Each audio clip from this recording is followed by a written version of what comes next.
మీ ఎలాంటి వ్యాపార ప్రకటనలకైనా వెంటనే మా ఛానల్ సంప్రదించండి. అందరికీ నమస్కారం. నేను శిరీష. ఈరోజు మనతో పాటు ఉన్నారు సుప్రసిద్ధ జ్యోతిష్య వాస్తు పండితులు బ్రహ్మశ్రీ డాక్టర్ నాయకంటి మల్లికార్జున శర్మ గారు. గురుగారితో మాట్లాడదాం. గురుగారు నమస్కారం. నమస్కారం అమ్మా. గురుగారు, ఈ నవంబర్ మాసంలో తులారాశి వారికి ఎలా ఉండబోతుందంటారు? తప్పకుండా అమ్మ. ఓం శ్రీ గురుభ్యో నమః. ఓం శ్రీ మాత్రే నమః. తులారాశి రాస్యాధిపతి శుక్రుడు అవుతాడు. తులారాశి వాళ్ళ యొక్క క్యారెక్టర్ని మనం చూసుకునేటట్టయితే తొలతూగుతూ ఉండాలని అర్థం. అంటే కళలు, నాట్యము, సంగీతము వాటిల్లో ప్రావీణ్యం కలిగిన వాళ్ళు ఎక్కువ మంది, 10 మందిలో 5-6 ఉంటారు తులారాశి వాళ్ళు. కొంచెం మొండి పట్టుదల ఎక్కువగా ఉండటం ఒకటి, అలానే చెయ్యాలని ఒక కసి తపన, బాగా లగ్జరీగా అనుభవించాలని, కారులో తిరగాలని, సుఖాన్ని పొందాలని అనే వ్యక్తులందరూ కూడా తులారాశికి చెందిన వ్యక్తులు అంటారు. అంటే బాగా చేయాలి, అంటే బాగా అనుభవించాలి, బాగా నేను చెయ్యాలి, బాగా డబ్బు సంపాదించాలి, ఒక కసి, అంటే ఒక పాండిత్యంలో బాగా కసిగా ఉంటారు వీళ్ళు.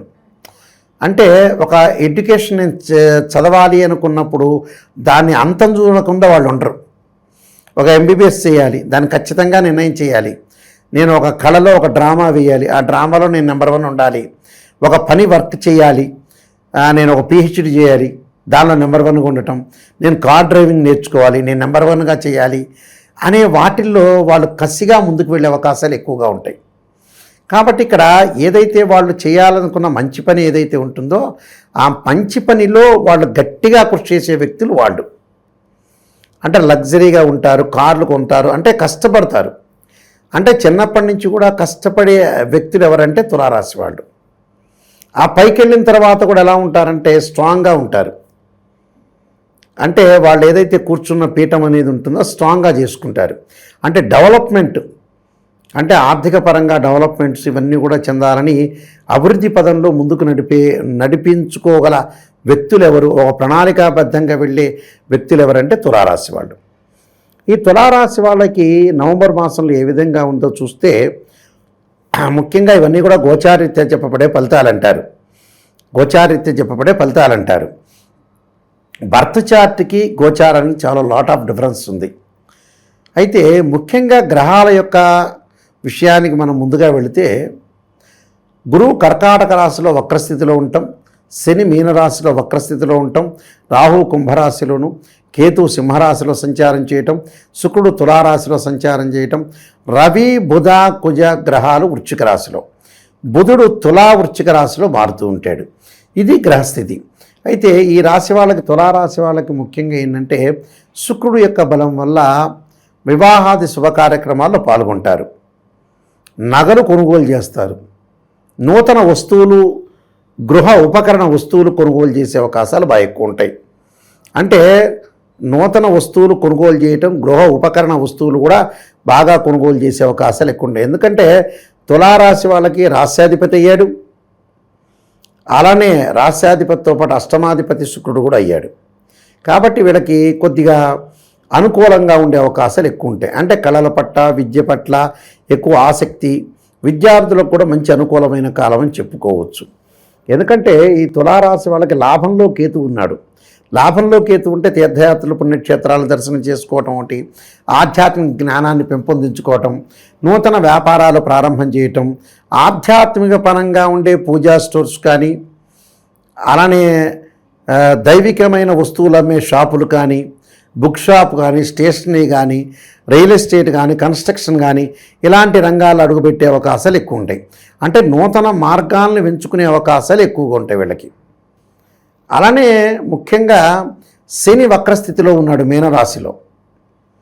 శని వక్రస్థితిలో ఉండటం వల్ల ఏమవుతుందంటే చతుర్థాధిపతి, పంచమాధిపతి షష్టమంలో ఉండటం వల్ల, అది వక్రస్థితిలో ఉండటం వల్ల స్థానచలనం జరిగే అవకాశాలు ఎక్కువ ఉంటాయి. అంటే ఉద్యోగాల వల్ల లాభం కలుగుతుంది, ఉద్యోగంలో ప్రమోషన్ జరుగుతుంది, స్థానచలనం జరగటం అంటే ఇళ్ళు మారటం, కార్లు మార్చటం, ఉద్యోగాలు మార్చటం, ఉద్యోగాల్లో కూడా వేరే వేరే చోట్లకి ప్రయాణాలు చేయటం, వ్యాపార పరంగా కూడా వ్యాపార విస్తరణ జరుగుతుంది. హైదరాబాద్లో ఒక బిజినెస్ ఉంది, గుంటూరులో పెట్టచ్చు, గుంటూరులో ఒక బిజినెస్ ఉంటే విజయవాడలో పెట్టచ్చు, విజయవాడలో ఉన్న బిజినెస్ నిజామాబాద్లో పెట్టచ్చు. అంటే ఎక్కడైనా సరే పెట్టే వ్యాపార విస్తరణ, ఎక్స్పాండ్ చేసే అవకాశాలు ఎక్కువ ఉంటాయి. అది కూడా మంచిదే, ఏం ప్రాబ్లం ఏం లేదు. అలానే తులా, వృశ్చికము, ధనస్సు, మకరం, కుంభం 5వ స్థానం రాహు ఉండటం వల్ల కూడా స్థానచలనం జరగటం ఒకటి, వేరు వేరు చోట్లకు ప్రదేశాలకు వెళ్ళే అవకాశాలు ఎక్కువ ఉంటాయి. అలానే సంతానపరంగా కూడా కొన్ని ఇబ్బందులు కలిగే సూచనలు అనేవి ఉంటాయి. సంతానం ఇంకా డెవలప్మెంట్ చెందట్లేదు, ఇంకా అభివృద్ధి సాధించట్లేదు, ఏదో చేయాలి అని పేరెంట్స్ యొక్క కోరిక ఇక్కడ.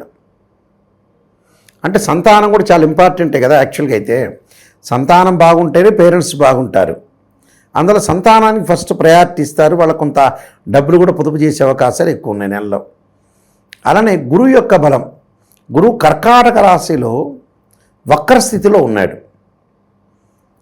గురువు కర్కాటక రాశిలో వక్రస్థితిలో ఉండటం వల్ల కొంత అనుకూలమైన ఫలితాలు, ఫైనాన్షియల్ పరంగా డెవలప్మెంట్ ఇంక్రీజ్ కావటం, మొండి బాకీలు వసూలు కావటం, చుట్టాల నుంచి, బంధువుల నుంచి, అన్నదమ్ముల నుంచి కూడా డబ్బులు వచ్చే అవకాశాలు ఎక్కువ ఉంటాయి.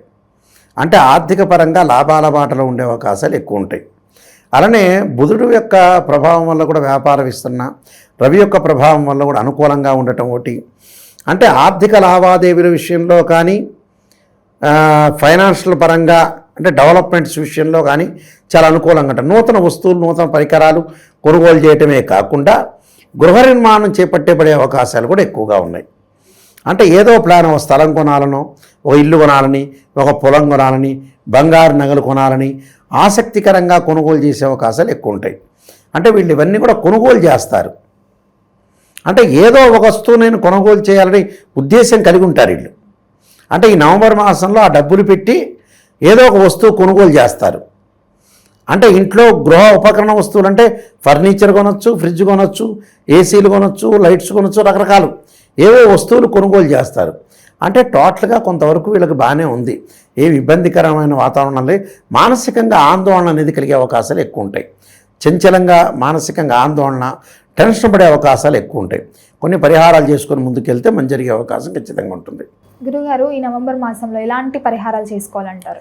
క్షీరపుత్రాయజ్ఞ అమృతతత్వాయ ధీమే తన్నో చంద్ర ప్రచోదయాత్ అనే మంత్రాన్ని చక్కగా చదువుకోవాలి. అంటే చంద్రుడి యొక్క ఆరాధన, సోమవారం రోజున ఓం నమః శివాయ పంచాక్షరి చేసుకోవటం, అలానే నీలాంజన సమాభాసం రవిపుత్రేమాగ్రజం ఛాయామార్తాండ సంభూతం తం నమామి శనిశ్చరని శని యొక్క ఆరాధన, ఆదిత్యాయ సోమాయ మంగళాయ చ బుధాయ చ గురు శుక్ర శనిభ్యచ్చ రాహవే కేతువే అనే మంత్రాన్ని చక్కగా చదువుకొని నవగ్రహాల యొక్క ప్రదర్శన చేసుకొని వీలైతే నువ్వులు, గోధుమలు, కందులు దానం చేయటం వల్ల కూడా మంచి జరిగే అవకాశం ఖచ్చితంగా ఉంటుందమ్మా. గురుగారు, మొత్తం మీద నవంబర్ మాసంలో ఎలా ఉంటుందో తెలియజేసినందుకు ధన్యవాదాలు. నమస్కారం.